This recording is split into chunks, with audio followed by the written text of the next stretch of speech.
할렐루야. 주님의 이름으로 환영하고 축복합니다. 오늘 이 저녁 시간에 성령께서 우리들에게 임재하셔서 주의 성령으로 말미암아 우리의 영이 새로워지고 능력 얻고 힘든 이 세상 능히 이겨낼 수 있는 큰 은혜를 하나님 위로를 받는 그런 시간이 되었으면 좋겠습니다. 이 시간 주의 도를 버리고 라고 하는 찬양, 우리 같이 하나님 성령께서 내 마음을 이 시간 태워주시고 내 영혼을 새롭게 하여 주옵소서. 우리 같이 주님 앞에 그러한 간절한 바람으로 찬양하며 나아가도록 하겠습니다.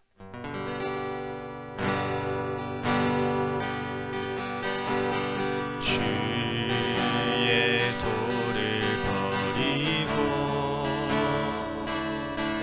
헛된 꿈을 쫓던 우리들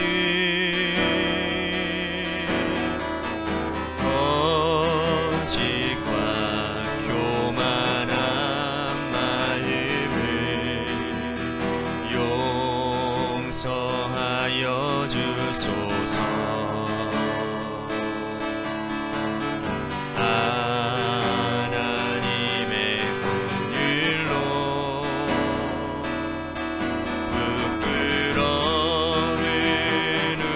삶을 덮어주소서.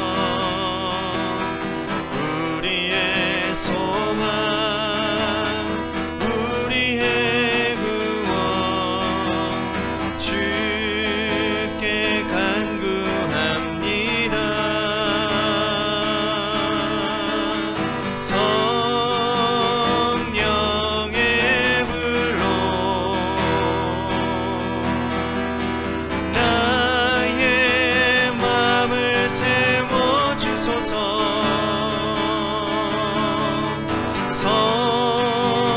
성령의 불로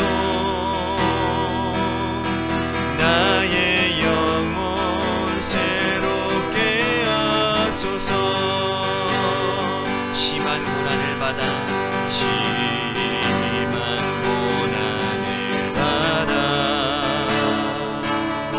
살 소망까지 끊어지고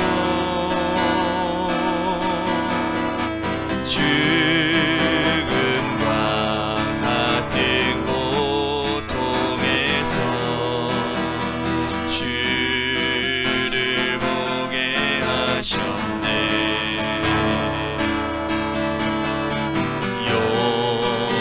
용서받을 수 없는 나를 위해 십자가에 달리셨으니 주 사랑에서 그 어느 누구도 끊을 수는 없으리.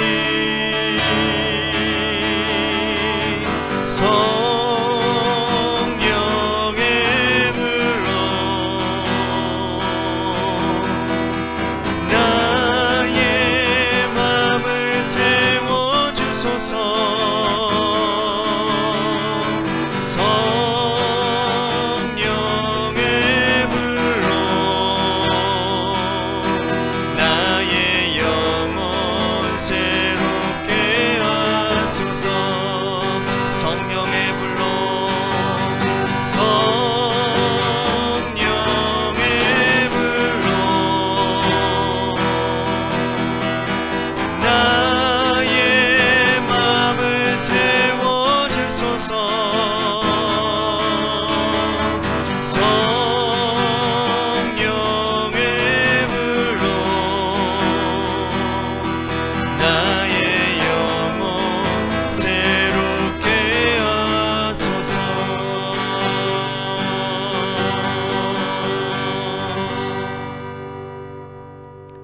기도하겠습니다.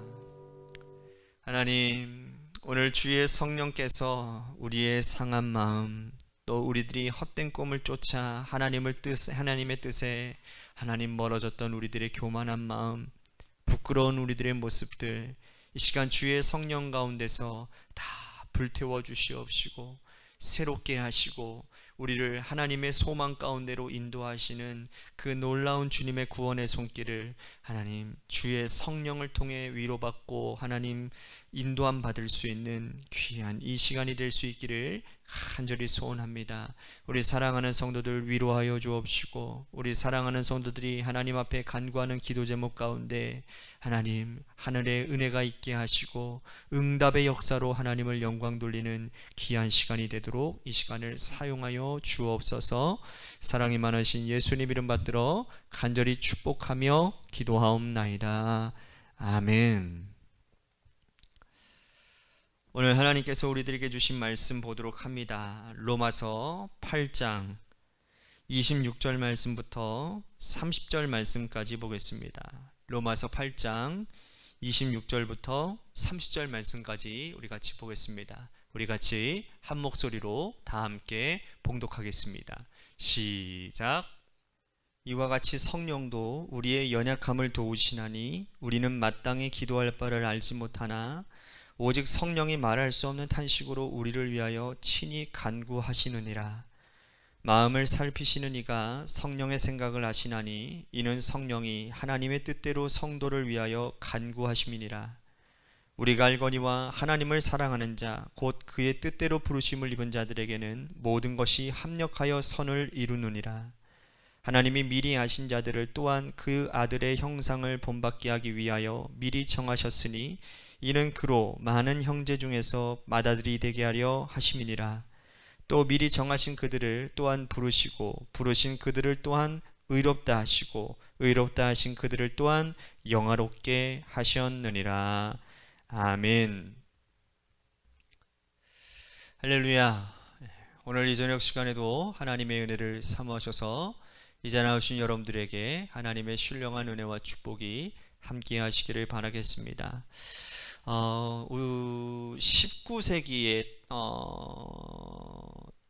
19세기 태동에서 지금까지 영향을 끼치고 있는 신학사상 가운데 아주 독소와 같은 신학사상이 하나가 있는데 그걸 바로 우리는 일명 자유주의 신학이라고 얘기를 합니다.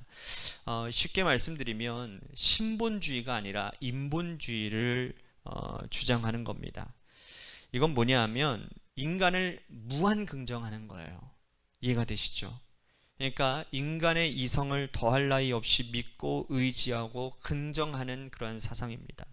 인간 스스로가 무언가를 할 수 있다고 믿고 그리고 그 도구를 이성의 도구를 사용해서 할 수 있다라고 주장하는 것이지요.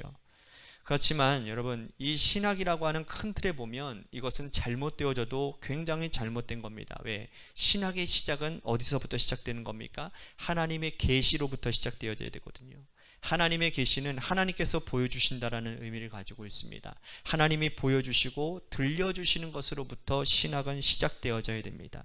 여러분 인간이 아무리 발버둥치고 인간이 아무리 노력을 해도 하나님이 보여주시는 것 그 이상을 우리는 알 수도 없고 깨달을 수도 없습니다. 그런 의미에서 보면 이 자유주의 신학은 인간을 무한 긍정으로 하는 참으로 독소 같은 신앙이라고 할 수 있다라는 겁니다. 자, 그런데 소위 이 자유주의 신학과 반대 대항하여 나타나는 신학이 뭐냐? 복음주의 신학입니다. 이 복음주의 신학은 인간의 긍정을 부정합니다. 즉 칼뱅이라고 하는 분이 인간은 전적으로 타락한 존재라고 규정을 하고 그리고 수많은 신학자들도 인간 자체에게는 소망을 찾을 수 없다고 가르쳤습니다. 우리가 우리 자신을 보아도 알 수 있지 않습니까? 여러분 우리 자신에게 무슨 소망이 있습니까? 하나님을 깨닫는 것도 하나님의 말씀을 알아가는 것도 성령께서 우리들에게 조명해 주시지 않으면 우리들이 그것을 알 수 없는 겁니다. 하나님에 대하여서 한 걸음도 한 발짝도 나아갈 수 없는 사실 다 아실 거라는 거죠. 그러므로 정통신학 즉 복음주의 신학은 성령이 반드시 필요하고 자유주의 신학은 성령이 필요 없습니다. 인간 스스로가 다 찾아갈 수 있는데 인간 스스로가 깨달을 수 있는데 인간 스스로가 이성을 동원해서 알 수 있는데 뭐 성령님의 도우심이 뭐가 필요하겠습니까? 그죠? 오늘 본문에서 사도 바울은 성령의 중요한 임무와 성령이 우리들에게 주시는 위대한 유익에 대해서 증거를 하고 있습니다. 오늘 말씀 우리 읽지는 않았지만 14절부터 15절 말씀을 다 같이 한번 읽어봅시다. 시작. 무릇 하나님의 영으로 인도함을 받는 사람은 곧 하나님의 아들이라. 너희는 다시 무서워하는 종의 영을 받지 아니하고 양자의 영을 받았으므로 우리가 아빠 아버지라고 부르짖느니라. 자, 성령님이 우리들에게 임하시면 나타나는 특징이 있는데 하나님을 아버지라고 부를 수 있다는 겁니다. 자, 놀라운 능력이지요. 성령 받지 않은 사람, 성령으로 인도함을 받지 않은 사람들은 하나님을 아버지라고 결탄코 부를 수 없습니다. 왜 그래요? 내 아버지, 내 육신의 아버지가 버젓이 살아계신데 어떻게 하나님을 아버지라고 부를 수 있겠습니까? 성령을 받은 사람만 하나님을 아버지라고 부를 수 있는 겁니다. 왜요? 양자의 영을 우리들에게 주셨기 때문이라는 겁니다. 자, 그런데 이 또한 우리들에게 아주 대단한 특권임을 우리들이 알 수 있습니다. 예수님께서 하나님을 아버지라고 부르셨기 때문에 우리가 하나님을 아버지라고 부르면 예수님과 나와는 뭐가 되는 겁니까? 가족 관계가 되는 겁니다. 이해가 되십니까? 얼마나 놀라운 특권을 우리들이 성령을 통해서 받게 되어지는지 아시겠죠? 예수님과 가족이 된다는 겁니다. 예수님을 형제로, 예수님을 우리의 가족으로 모실 수 있다. 여러분, 얼마나 위대한 특권입니까? 그분에게 나아가서 우리들의 간절함과 우리들의 속마음을 아뢰일 수 있게 되었다는 겁니다. 이 얼마나 놀라운 특권입니까? 성령으로 말미암아 그렇게 되었다라는 거예요. 또한 바울은 이어서 하나님을 아버지라고 부르는 자가 누릴 수 있는 특권과 동시에 의무도 설명하고 있습니다. 자, 16절과 17절 말씀 보십시오. 성령이 친히 우리의 영과 더불어 우리가 하나님의 자녀인 것을 증언하시나니 자녀이면 또한 상속자 곧 하나님의 상속자요 그리스도와 함께한 상속자니 우리가 그와 함께 영광을 받기 위하여 고난도 함께 받아야 할 것이니라. 우리가 하나님을 아버지라고 부르면 하나님의 자녀가 되고 예수님과 한 가족이 된다 했어요. 그렇죠?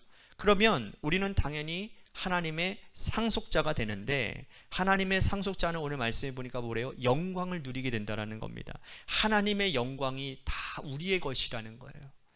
하나님이 우리를 상속자로 모든 영광을 다 주신다라는 거예요.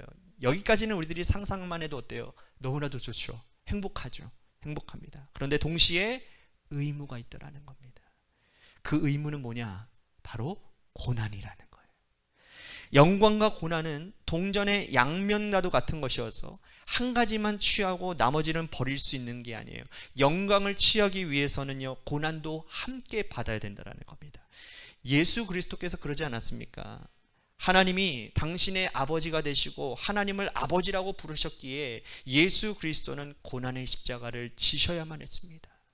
하나님께서 주님에게 주신 그 고난의 십자가는 결코 하나님께서 주님에게 주신 그 고난의 십자가 결코 버리지 않고 그 십자가 지고 죽기까지 우리 예수님은 순종하셨다라는 거예요. 그 고난의 십자가를 지셨기 때문에 주님은 영광의 부활을 맞이하게 된 겁니다. 바울도 역시 마찬가지입니다. 바울이 오늘 우리가 누리고 오늘 우리가 바울을 위대한 그러한 전도자라고 칭하지 않습니까? 수많은 많은 믿음의 사람들 그리고 그리스도를 믿는 사람들은 바울에 대한 빚진 마음이 다 있습니다. 이것이 그가 누리는 영광이라는 거예요. 바울 또한 예수 그리스도를 따라 영광의 부활에 도달하는 사람이라는 것이죠. 그의 영광의 부활에 도달하기까지 그가 얼마나 수많은 고통의 시간, 고난의 시간, 십자가를 지고 살았는지는 우리들이 미루어 짐작할 수 있고 성경은 또 바울의 그 고난을 증거하고 있습니다. 그러므로 성령을 받은 사람 그 중요한 표시는 고난을 고난으로 여기지 아니하고 영광을 위하여 고난의 십자가의 길을 묵묵히 달게 지고 가는 사람들이라는 겁니다. 여러분 어떻습니까? 갑자기 마음이 무거워지시죠? 영광만 취하고 고난만 버리려 하지 않는가? 영광도 고난도 함께 받고 함께 지고 가는 하나님의 백성은 분명히 성령님이 함께하는 사람이라는 것이 틀림이 없다라는 거예요. 오늘도 예수님과 함께 고난의 길을 마다하지 않고 걸어가는 분들이라면 내 속에 성령님께서 함께하고 계심을 의식하지 않고 믿으셔도 무방하다라는 사실입니다. 이어서 바울은 계속해서 말을 합니다. 26절 보십시오. 이와 같이 성령도 우리의 연약함을 도우시나니 우리는 마땅히 기도할 바를 알지 못하나 오직 성령이 말할 수 없는 탄식으로 우리를 위하여 친히 간구하시느니라. 여러분 살아가다 보면 기도하려고 해도 삶이 너무나도 힘들고 어려워서 기도가 막힐 때가 있잖아요. 그렇죠? 그때 성령께서 우리들에게 내주하고 계시면서 우리 자신을 위하여 성령께서 친히 우리를 위해 기도하신다라고 오늘 말씀 기록하고 있습니다. 그러므로 우리가 입을 열어 기도를 하지 못하더라도 마음의 생각을 함께 귀를 기울이고 성령께서 나를 위하여 어떻게 기도하시는지를 묵묵히 묵상하는 태도가 필요합니다. 기도하지 못할 때 성령께서 나를 위하여 나에게 가장 필요한 것이 무엇인지, 하나님께서 나를 통하여 이루고자 하시는 의지와 뜻이 무엇인지 성령께서 우리에게 깨닫게 하시고 알게 하시고 나를 위해 기도하시기 때문입니다. 예수님께 겟세마네 동산에서 기도하실 때에 예수님 당신의 의지는 이 잔을 마시고 싶지 않았죠. 하지만 주님과 함께 하시는 성령님의 기도는 달랐습니다. 성령께서는 나의 원대로 마옵시고 아버지의 뜻대로 해달라고 주님의 마음속에서 기도하고 계셨죠. 그 마음속에서 성령께서 기도하시는 그 기도를 주님이 들으시고 순종하셨잖아요. 그죠? 그 기도는 위대한 십자가의 영광이요 십자가의 아름다움을 이루게내게 했다라는 겁니다.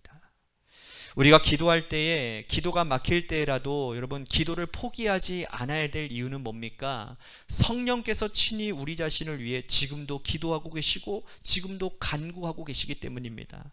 오늘도 기도가 되지 않고 사방에 우겨싸움을 당하고 답답한 현실 가운데 처해 있을지라도 성령께서 내 속에서 무엇을 하고 말씀하시는지 우리의 마음을 열고 생각을 열고 귀를 기울이는 여러분들이 되시기를 바라겠습니다. 이어서 바울은 계속해서 말을 합니다. 35절 말씀 보십시오. 누가 우리를 그리스도의 사랑에서 끊으리요? 환난이나 곤고나 박해나 기근이나 적신이나 위험이나 칼이랴. 성령님이 함께 하시면 우리에게 다가오는 수많은 고난과 어려움도 넉넉히 이길 수 있습니다. 많은 사람들은 고난이 닥치고 어려움이 닥치면 하나님이 나를 사랑하시지 않는다라고 단정지어 버리죠. 하나님께서 나를 사랑하시면 어떻게 내가 이런 상황에 있는데 그대로 내버려 두냐라고 하나님을 의심하며 하나님을 떠나버립니다. 하지만 바울의 인생을 보십시오. 그가 얼마나 많은 고통과 고난을 겪었는지 오늘 말씀에 바울이 말하고 있지 않습니까? 기근, 칼, 고통, 수많은 어려움들을 말하고 있잖아요. 그런데 그는 그것을 다 넉넉히 이겼다라는 겁니다. 여러분, 그가 강해서 이긴 건가요? 아니죠. 성령께서 이길 힘을 주셨기 때문입니다. 오늘 성령님께서 우리와 함께 하셔서 우리에게 내주하고 계시는 성령님은 지금 우리가 겪고 있는 수많은 고난과 어려움을 넉넉히 이기게 하시고 넉넉히 건너가게 하시고 승리하게 하십니다. 그분이 바로 우리와 함께 하시는 성령님이에요. 성령님은 우리를 주님의 자녀로 인치시고 이 성화의 과정을 넉넉히 이겨가도록 함께 하시는 분이라는 사실을 기억하십시오.